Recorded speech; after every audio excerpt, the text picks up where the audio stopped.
The cumulative mean. In the naive method, we assume that only the last piece of information is useful in predicting the future. But what if we think that all prior data is useful in our forecast?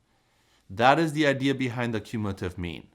We take all of the data that we have, average it, and that is going to represent our forecast.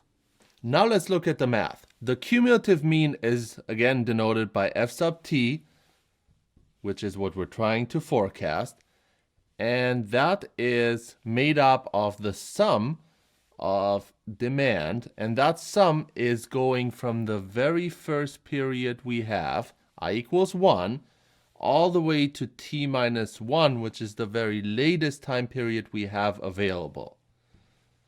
And we're going to divide that by how many periods we had summed together, and that would be t minus 1, and that gives us an average over all periods. So what this means on a time frame is, if we are right here at t, then we are going to average all the demand from the prior periods and make that our forecast right here at time t. So how good is the cumulative mean?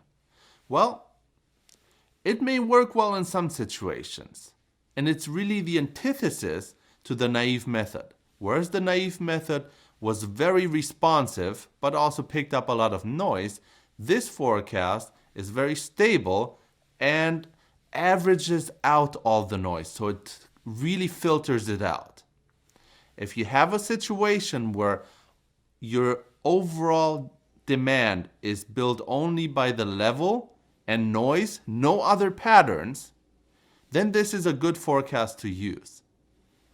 An advantage is, as I said, it's stable, but it also may not recognize all the pattern, and you need to be careful how to use it. The big assumption in the cumulative mean is that all prior data is equally useful. That may not be very robust, but it is the assumption, and there are other methods that may take into account that flaw in the cumulative mean.